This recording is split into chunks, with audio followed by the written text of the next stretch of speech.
সম্পর্ক, বিয়ে, সংসার, এই সব কিছুর মধ্যেই আছে যেন একটা অন্য রকমের পিছুটান। আর এই সব কিছুকে তুলে ধরলো গৃহপ্রবেশ মুভির ট্রেলার, যেটা খুব তাড়াতাড়ি রিলিজ করতে চলেছে। লিড ক্যারেক্টারে রয়েছেন শুভশ্রী গাঙ্গুলি এবং জিতু কামাল। চলো জেনে নিই ট্রেলারটা কেমন হলো। সানি টপের সঙ্গে সিনেমার জগতে হারিয়ে যাও আর ছোট্ট করে সবকিছু জেনে নাও। টিজারে আমরা হালকা ফুলকা হিংস্র কিছু পেয়েছিলাম, ঠিক কথাই, তবুও ট্রেলারে সেটা আমাদের কাছে অনেকখানি ক্লিয়ার হলো। আর জিতু কমল আসলে কে সেটাও কিন্তু পরিষ্কার হলো। শুক্রবার প্রয়াত কিংবদন্তি চিত্র পরিচালক ঋতুপর্ণ ঘোষকে শ্রদ্ধা জানিয়েই এই ট্রেলারটি লঞ্চ করা হয়। ট্রেলারে স্পষ্ট একটা অসম্পূর্ণ যন্ত্রণার গল্প। বিয়ের পর শ্বশুর বাড়িতে আসে তিতলি, প্লেড বাই শুভশ্রী গাঙ্গুলি। কিন্তু বিয়ের কিছুদিন যেতে না যেতেই তিতলির স্বামী তাকে রেখে বিদেশে চলে যায়। বিদেশে যাওয়ার পরে অদ্ভুতভাবেই তিতলির স্বামী তাকে এবং তার শ্বশুর শাশুড়িকে একেবারে একা ফেলে পুরোপুরি কন্ট্যাক্ট বন্ধ করে দেয়। তবুও কোনো রকম বৌমা হিসেবে নিজের দায়িত্ব থেকে পিছু পা হয়নি। নিজের মেয়ের মতনই বৃদ্ধ শ্বশুর শাশুড়িকে দেখভাল করে তিতলি। তার মনে তিক্ত এবং অসম্পূর্ণ দাম্পত্যের ছাপ কিন্তু স্পষ্ট। কিন্তু হঠাৎ করে মেঘদূতের মতো জিতু কমলের আবির্ভাব ঘটে তিতলির জীবনে।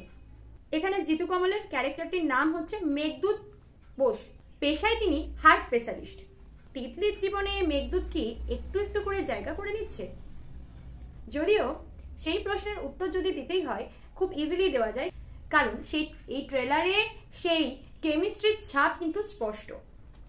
দুজনের কেমিস্ট্রি যেন জমে উঠেছে। যদিও বা এই প্রথমবার আমরা শুভশ্রী জিতুর জুটি দেখতে চলেছি পর্দায়।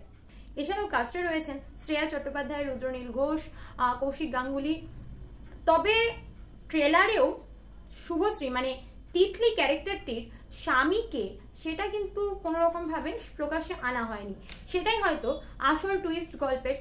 তবে এই যে জিতু কমলের ক্যারেক্টারটার নাম মেঘদূত, সেটা রিসেন্ট রিলিজ হওয়া মেঘ পিয়ন গানের সঙ্গে সামঞ্জস্য রেখে দেওয়া হয়েছে। ইন্দুবালার ভাতের হোটেলে শুভশ্রী গাঙ্গুলি আমাদের সকলকে চমকে দিয়েছিল অন্যরকম চ্যালেঞ্জিং একটা ক্যারেক্টারে অভিনয় করে।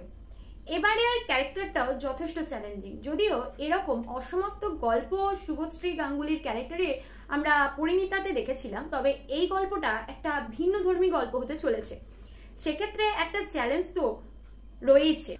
তো দেখা যাক কতটা চমক দিতে পারে। তবে ঋতু আসে ঋতু যায়, এই যে গানটা ট্রেলারের মধ্যে দেখানো হয়েছে, সেখানে কিন্তু দুজনের কেমিস্ট্রি জাস্ট জমে গেছে। আর অসাধারণ গানটা, এক কথাই বলতে গেলে। যদি ডায়লগ, প্রেজেন্টেশন কিংবা গান এগুলোকে ধরি, সবগুলো হিসাব মতো এখনো পর্যন্ত আমার কাছে বেশ ভালোই লাগছে, পারফেক্টলি বলা যায়। আর সবকিছুতেই যেন ইমোশনকে একটা আলাদা মাত্রা দিয়েছে। সো কতটা ইমোশন দিয়ে আমাদের ইমোশনকে হিট করতে পারে সেটাই দেখবো।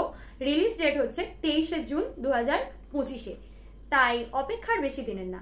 চলো, আমার চ্যানেলে নতুন হয়ে থাকলে চ্যানেলটি সাবস্ক্রাইব করে আমার সঙ্গে জয়েন হয়ে যাও নিত্য নতুন আপডেট সবার প্রথম পাওয়ার জন্য। আর তোমাদের কি বক্তব্য সেটা জানাতে ভুলো না।